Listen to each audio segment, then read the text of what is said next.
నా పేరు పెన్మచి దుర్గాభవాని, ప్రధాన కార్యదర్శి ఆంధ్రప్రదేశ్ మహిళా సమాఖ్య. దేశవ్యాప్తంగా ధర్మస్థల ఘటన ప్రజలందరూ ఉలిక్కిపడేలా చేస్తుంది. గత నెల రోజులుగా అక్కడ జరుగుతున్న ఉదంతాలు మహిళల మనోభావాలను దెబ్బతీసింగా, ముఖ్యంగా ఈ భారతదేశంలో మహిళలకు రక్షణ లేదనే భావాన్ని మరింత పెంపొందించేదిగా ఉంది. నెల రోజుల క్రితమే అక్కడ ఒక పారిశుద్ధ్య కార్మికుడు బయటపెట్టిన నిజాలని వెలికి తీయటంలో ఎందుకు కర్ణాటక ప్రభుత్వం ఇప్పుడు కూడా నిర్లక్ష్యం వ్యవహరిస్తుంది? దీని వెనక ఎవరు ఉన్నారు? ఇలా ఉండటానికి కారణం ఏంటి? ఇవాళ రాజకీయ బండతో, అధికార బలంతో, అండబలంతో ఉన్న వాళ్ళకి ప్రభుత్వాలు కూడా భయపడుతున్నాయి అనడానికి ఇది ఒక ఉదాహరణ కనిపిస్తుంది. నెల రోజుల క్రితమే స్కావెంజర్గా ఉన్న విజిల్ బ్లోయర్గా మారిన వ్యక్తి నేను ఇక్కడ పూడ్చిపెట్టాను రండి నాతో అంటే ఆ రోజు వెళ్ళలేదు. ఇంకా పైగా అతన్ని నార్కో ఎనాలిసిస్ టెస్ట్లని, మైండ్ మ్యాపింగ్ టెస్ట్లని, లేకపోతే ఇంకో టెస్టులు చేసి కాలయాపన చేశారు. ఎట్టికేలకు దేశవ్యాప్తంగా వచ్చిన ఆందోళన దృష్టిలో పెట్టి సిట్ని వేశారు. సిట్ బృందం కూడా ఇవాళ సమగ్రంగా విచారణ జరపడానికి అనేక అడ్డంకులు వస్తున్నాయని చెప్పేసి నిన్న మొన్న వార్తల్లో తెలుస్తున్నాయి. అంటే వాస్తవాలను వెలికి తీయడానికి ఈ ప్రభుత్వాలు ముందుకు లేవా అనేది అనుమానం కలుగుతూ ఉంది. ఇవాళ వాస్తవాలు వెలికి తీస్తే ఇవాళ ఏదైతే ఇవాళ 400 మంది చనిపోయారు నేను పూడ్చిపెట్టానని చెప్తున్నాడో అతను స్వయంగా చెప్పి నేను నేత్రావతి ఒడ్డున కాల్చాను, పూడ్చిపెట్టాను, దహనం చేశాను, నాతో రండి అని చెప్పేసి ఇప్పుడు కూడా చెప్తున్నాడు. నార్కో ఎనాలిసిస్ టెస్ట్లోనే అతని మైండ్ సెట్ మీకు అర్థమైపోయింది. అలాంటప్పుడు అతను తీసుకున్న చెప్పిన వాటిని ఎందుకు మీరు నమ్మట్లా? ఎందుకు సిట్టు బృందం అతనితో కలిసి వెళ్ళట్లా? అదే కాకుండా ఇవాళ ఆలయ ట్రస్టీలుగా ఉన్న వాళ్ళు రాజకీయ కనుసన్నల్లో ఎంత చేశారని చెప్పేసి అభిప్రాయం సర్వత్రా వ్యక్తమవుతున్న నేపథ్యంలో ఇవాళ రాజకీయపరమైన అంశాలను జోడిస్తా ఇందులో మహిళల్ని పావులుగా వాడుకుంటూ మహిళల్ని అనాథలుగా, శవాలుగా పూడ్చిపెట్టినప్పుడు ఎందుకు పట్టించుకోవట్లేదు అనేది ఆవేదన కలిగించే విషయం.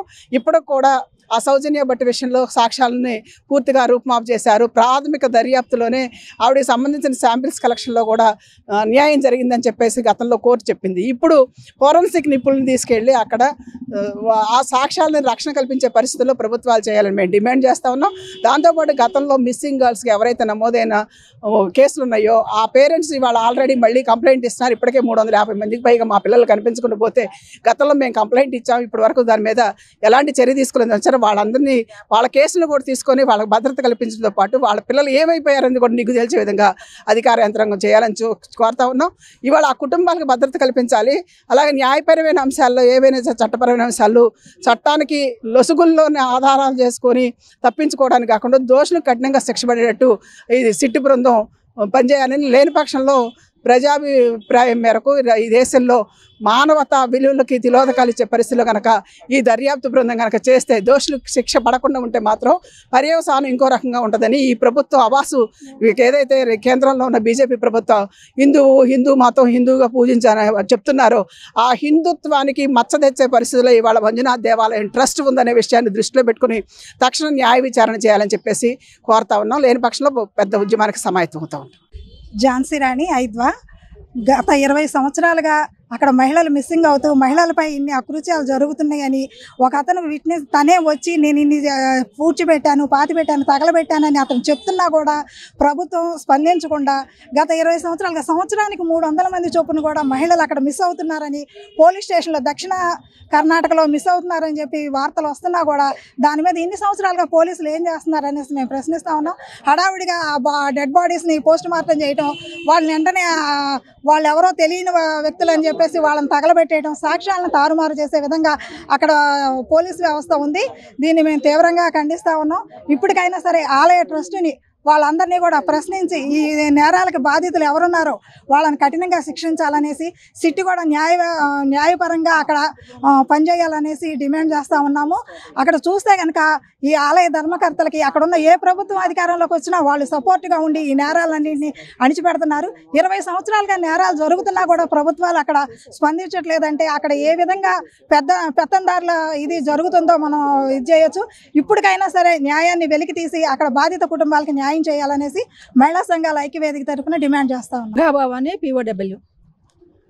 మిత్రులారా, గత 20 రోజులుగా ఈ ధర్మస్థలిపై జరిగినటువంటి హత్యాకాండ గురించి యూట్యూబ్లో అన్నింటిలో వస్తుంది. అందరము చూసి కూడా భయభ్రాంతులు అవుతున్నాము. ఈ నేపథ్యంలో బీజేపీ గవర్నమెంట్ దాని పట్ల ఏమాత్రం స్పందించడం లేదు. అక్కడ ఏనుగు తెచ్చింది, ఇక్కడ ఆవు తెచ్చిందంటే స్పందించే బీజేపీ గవర్నమెంట్ ఇన్ని వందల మంది చనిపోవటము ఎందుకని పట్టించుకోవట్లేదు అంటే అక్కడ మతము, ఆ మతం పేరు జరిగే హత్యల్ని నువ్వు గుర్తించవా? మతం పేరుతో ఎవరైనా నాశనం అయిపోవచ్చా? నువ్వు మతం పేరుతో చేసే అన్యాయాలని సపోర్ట్ చేస్తావా? నీకు చిత్తశుద్ధి ఉంటే వెంటనే సిట్ని కాదు, ముందు అక్కడ తవ్వకాలు జరిపించు. ఆల్రెడీగా ఉన్న ఎఫ్ఐఆర్ ఉంది, ఆ ఎఫ్ఐఆర్ బేస్గా అక్కడ శిక్షించాలని, ఆ ధర్మస్థలి కమిటీపై చర్య తీసుకోవాలని చెప్పి, లేని పక్షంలో అన్ని మహిళా సంఘాలు ఆల్ ఇండియా వైడ్గా ఉద్యమం చేస్తామని చెప్పి చెప్తూ ఉన్నాం. ధర్మస్థలి ఘటన పైన ఆందోళన చెందుతూ ఉంది. ముఖ్యంగా ఆధ్యాత్మిక భావజాలం ఉన్నటువంటి వాళ్ళు ఈ రకమైనటువంటి ఆలయాలకు వెళ్ళే దానికోసం కూడా భయపడేటువంటి పరిస్థితి ఏర్పడతా ఉంది. 1983లోనే కర్ణాటక అసెంబ్లీలో పెద్ద చర్చ జరిగింది, 96లో చర్చ జరిగింది. జస్టిస్ ఫర్ సౌజన్య పేరుతో పెద్ద ఉద్యమం నడిచింది.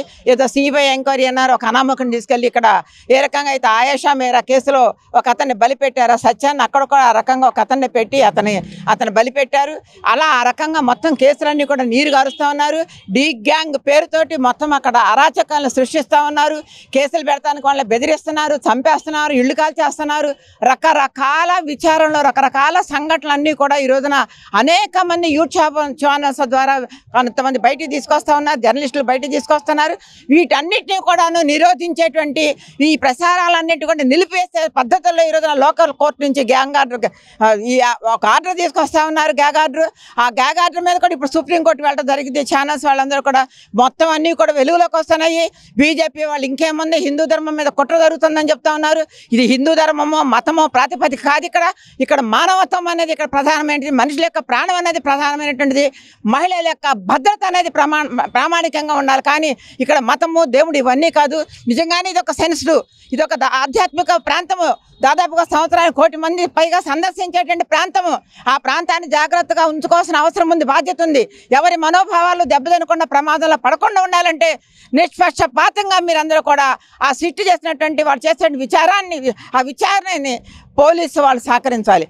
మాకైతే 100కి 100 పాళ్ళు అక్కడ ఉన్నటువంటి పోలీసు వ్యవస్థ ఈ సిట్ యొక్క బృందం యొక్క విచారణని ముందుకు తీసుకెళ్తున్నటువంటి ఆ రకమైన నమ్మకం అక్కడ పోలీసు వ్యవస్థ మీద లేదు. అక్కడ పోలీసు వ్యవస్థ కాకుండా వేరే బృందాన్ని ఏర్పాటు చేసి ఈ సిట్ ఏర్పాటు చేసినటువంటి మహంతి గారి మీద విశ్వాసం ఉంది. దేశ ప్రజలందరూ కూడా ఆయన ఒక గొప్ప ఆఫీసర్గా చూస్తారు.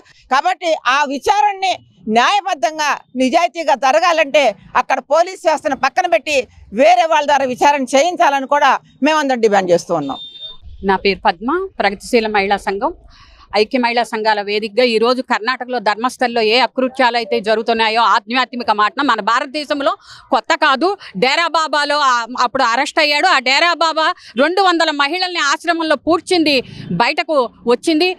నిత్యానంద స్వామి, పరిపూర్ణానంద స్వామి, వైజాగ్, ఇంకా చాలామంది బాబాలు, ఆశారాం బాపులు, ఈ ఆధ్యాత్మిక మాటున జరిగే బాలికలు మహిళలపై జరిగే అకృత్యాలు అన్నీ ఇన్ని కావు. కానీ కర్ణాటక ఇంకా దాన్ని ఇంకా రెచ్చిపోయి ఎక్కువ డబల్ అనేది ఎక్కువ అయ్యింది. కానీ సిట్టు వేశారు. సిట్టు వేస్తే సరిపోదని మేము అంటున్నాం. సిట్టు వేస్తే కుదరదు, దాన్ని తదుపరి చర్యలు వేగవంతం చేయాలని చెప్పి మేము మహిళా సంఘాలుగా డిమాండ్ చేస్తున్నాం. సిట్టు వేసి ఊరుకుంటే కూర్చుంటే ఆయేషా మేరా కేసు, ఇప్పుడు అక్కడ సౌజన్య కేసు, ఇక్కడ మన విజయవాడలో ఆయేషా మేరా కేసు ఒకటే.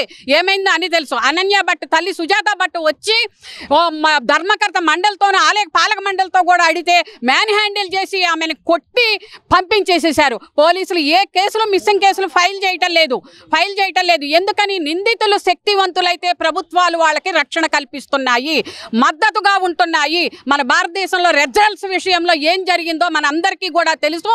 అదే ఇప్పుడు ప్రభుత్వాలు ఆర్థికంగా రాజకీయంగా ఎవరైతే బలంగా ఉంటున్నారో, ఇప్పుడు వీరేంద్ర కుమార్ హెగ్డే మనం చూసాం, రేవణ్ణ, కుమారస్వామి, వీళ్ళందరూ కూడా, అది కాంగ్రెస్ ప్రభుత్వం, బీజేపీ ప్రభుత్వం, అందరూ కూడా నిందితులకు శక్తివంతంగా ఉంటే వాళ్ళకి రక్షణగా ఉంటున్నారు. రక్షణ కాదు, వెలికి తీయండి, తవ్వకాలు జరపండి, వేగవంతం చేయండి. ఆ విజిల్ బ్రోయర్కు, లాయర్లకు రక్షణ కల్పించాలని చెప్పి మేము డిమాండ్ చేస్తున్నాం. పద్మ, ప్రగతిశీల మహిళా సంఘం.